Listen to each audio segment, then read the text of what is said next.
ओम नमो भगवते वासुदेवाय। नारायणं नमस्कृत्य नरं चैव नरोत्तमं देवीं सरस्वतीं व्यासं ततो जयमुदीरयेत्। मूकं करोति वाचालं पङ्गुं लङ्घयते गिरि यत्कृपातमहं वन्दे परमानन्दमाधवं। निगमकल्पतरुगलितं फलं सुखमुखातमृतद्रवसंयुक्तं पिबत भागवतं रसमालयं मुहुरः रसिका भुवि भावुकाः। षष्ठ स्कंद चतुर्थ अध्याय राजोवाच। देवसुर नर नाग तुम्भे कहिल महाभाग। मृग पक्षींक सृष्टि जेते कहिल मोहर ग्रहते।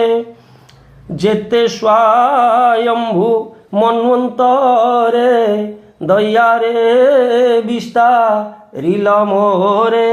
से मन्वंतरे भगवान जे अन्य संसारे भियाण।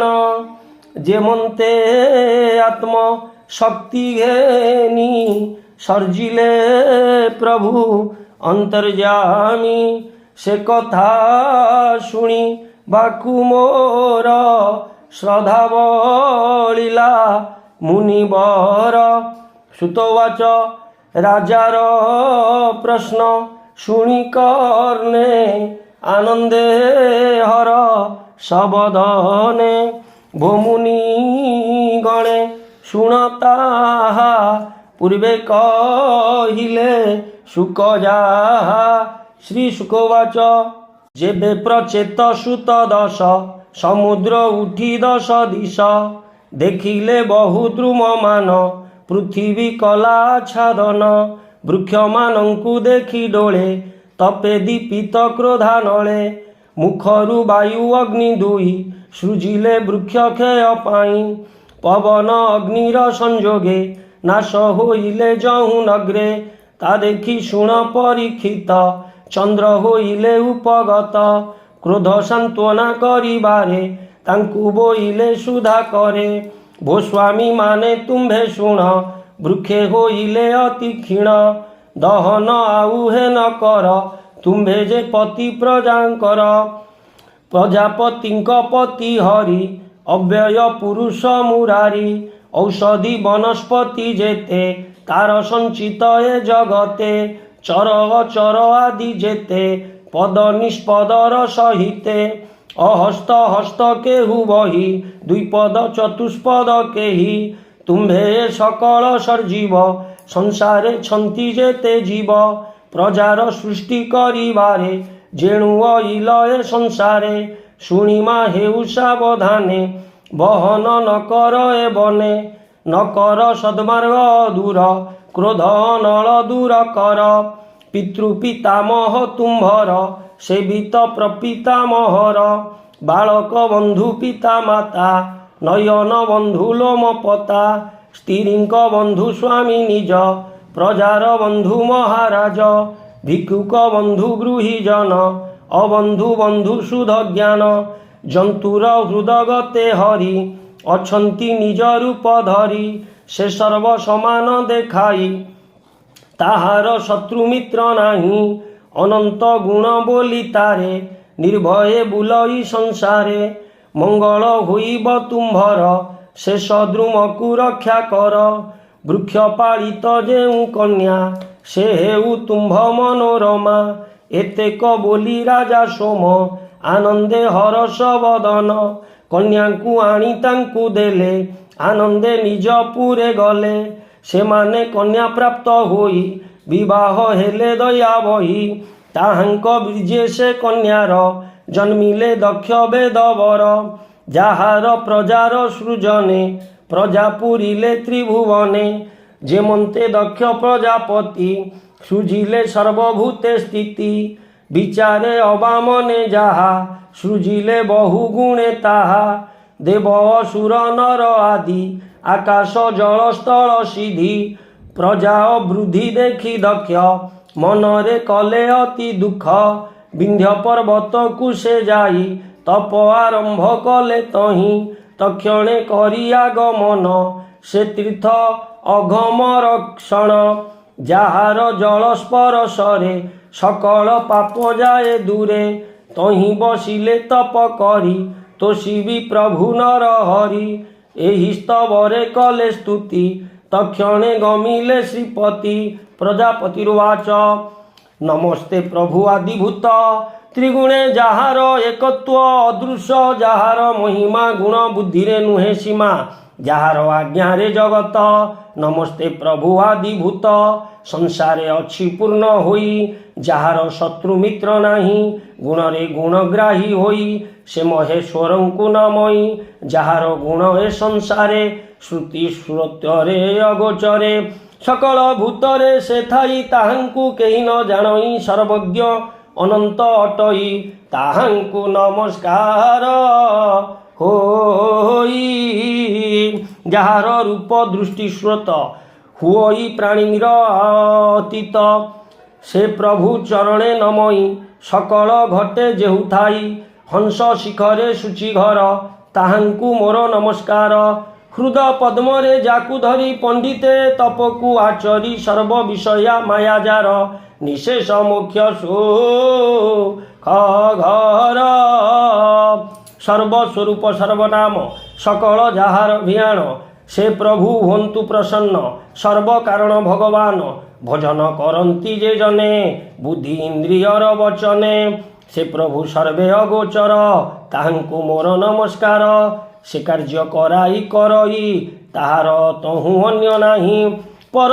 ଉପରେ ଯେହୁ ପର ଆଦ୍ୟହୁଁ ସିଦ୍ଧ ଯେ ଈଶ୍ୱର ଏମନ୍ତ ଯେହୁ ପରମ ବ୍ରହ୍ମ ତାହାଙ୍କୁ ନମସ୍କାର ମମ ନିଜ ଶକ୍ତି ମାନେ ଯାହାର ବକ୍ର ବିବାଦ ମାନଙ୍କର ବିବାଦ ସମ୍ବାଦରେ କରି ପ୍ରାଣୀମାନଙ୍କ ଚିତ୍ତ ହରି ଏମନ୍ତ ଅନନ୍ତ ଯା ଗୁଣ ନମଇ ତାହାର ଚରଣ ସଂସାରେ ଆସ୍ତି ନାସ୍ତି ଯେତେ ବସ୍ତୁର ନିଷ୍ଠା ଏହି ମତେ ଭିନ୍ନ ବିରୋଧ ଧର୍ମ ସେହି ତା ବିନୁ ଅନ୍ୟ କେହି ନାହିଁ ସାଂଖ୍ୟ ଯୋଗରେ ପ୍ରବର୍ତ୍ତିତ ସେ ସର୍ବ ଅଳପ ବହୁତ ପାଦ ପଦ୍ମରେ ଯେ ଭଜଇ ତାହାଙ୍କ ଅନୁଗ୍ରହ ପାଇ ଜନ୍ମଇ ନାନା ରୂପ ଧରି ଶରୀର ବହଇ ସେ ହରି ସେ ପ୍ରଭୁ ହୁଅନ୍ତୁ ପ୍ରସନ୍ନ ସର୍ବକାରଣ ଭଗବାନ ସୁକୃତ ଜ୍ଞାନ ପଥେ କରି ସେ ପ୍ରଭୁ ସର୍ବ ଘଟେ ପୁରୀ ଶୋଭା ପାଉଛି ଅନୁକ୍ଷଣ ଜାନାମ ପରମ କାରଣ ପୃଥିବୀ ଗୁଣରେ ବହଇ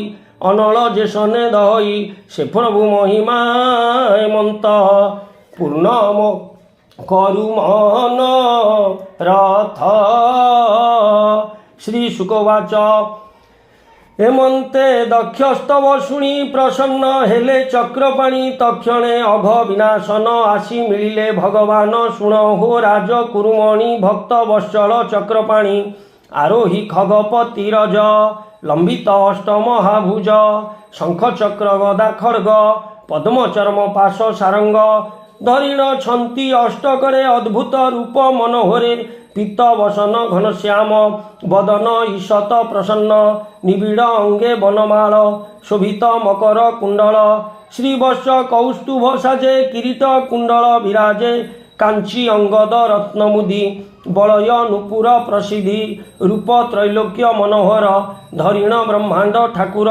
ନନ୍ଦ ନାରଦ ଆଦି ଯେତେ ବେଷ୍ଟିତ ହୋଇଣ ସମସ୍ତେ ବିଷ୍ଣୁଙ୍କୁ କରନ୍ତି ଭଜନ ସିଦ୍ଧ ଗନ୍ଧର୍ବ ଯେ ଚାରଣ ଅତି ଅଦ୍ଭୁତ ରୂପ ହରି ଦକ୍ଷ ଦେଖିଣ ଭୟ କରି ନମିଲେ ଦଣ୍ଡବତ ହୋଇ ଆନନ୍ଦେ କେ ପାରିବ କହି ମୁଖରୁ ନସ୍ଫୁରେ ବଚନ ହରସେ ବିହୋଳିତ ମନ ଇନ୍ଦ୍ରିୟଙ୍କର ପୂର୍ଣ୍ଣ ମନ ନିର୍ଝରେ ହ୍ରଦିନୀ ଯେସନ ମୋର ଭକତି ପ୍ରଜା କାମ ଏମନ୍ତେ ଜାଣି ଭଗବାନ ସକଳ ପ୍ରାଣୀଙ୍କର ମନ ଜାଣନ୍ତି ପ୍ରଭୁ ଭଗବାନ ପ୍ରଜାପତିଙ୍କୁ ଚାହିଁ ହରି କିଛି ବୋଇଲେ ଦୟା କରି ଶ୍ରୀ ଭଗବାନ ବାଚ ଏ ପ୍ରଜାପତି ମହାଭାଗ ତୁମ୍ଭର ଅତି ଅନୁରାଗ ଯେଣୁ ଭକତି ଦୃଢ଼ ମନେ ଭଜିଲ ମୋହର ଚରଣେ तोहर तपे प्रजानाथ प्रसन्न हेलु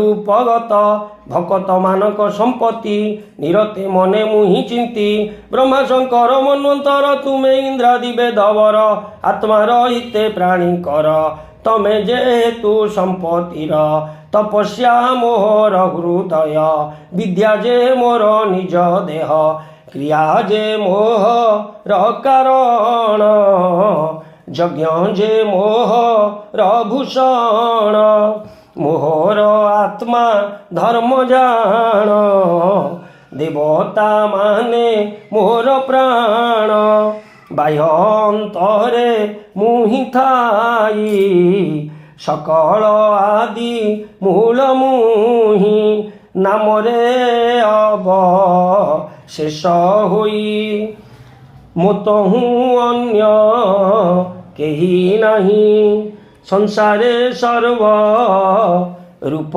होई अव्यक्त रूपे मुहि थाई अनंत गुणे मु अनंत मोर गुणरू हुए जात गुण स्वरूप को ध्याइले स्वयंभू देह को पाइले गुण स्वरूप को ध्याइले स्वयंभू देह को पाइले से स्वयंभूए ए संसारे देखिले सर्व आत्मा परे सृष्टि करिवा चित्ते धरी उद्यम कले से विचारी बोइलु आंभ वाक्य कर घोर तपस्या कुआचर सृष्टि करता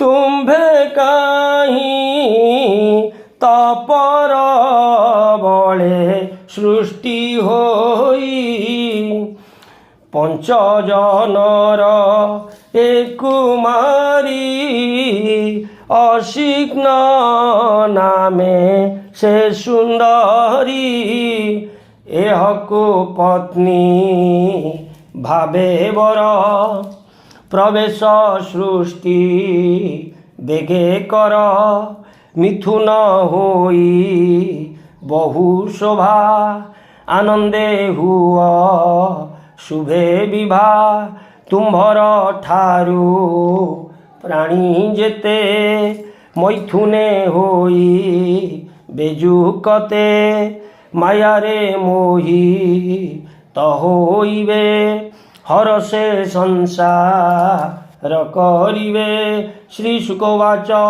एतेक कही भगवान अखिल विश्व भावन स्वप्ने कहिला प्राय करी अंतर होई ले मुरारी बोलई दास जगन्नाथ कृष्ण चरित ए अमृत कृष्ण चरित ए अमृत बोलई दास जगन्नाथ इति श्रीमद्भागवते महापुराणे पारमहंस्यं संहितायां 82 षष्ठ स्कंदे आदि सृष्टि कथने नाम चतुर्थोऽध्याय भीमस्यापि रणभंग मुनिरपि मतिभ्रम यदि सुधं सुधं वा मम दोष न विद्यते सर्वे भवन्तु सुखिनः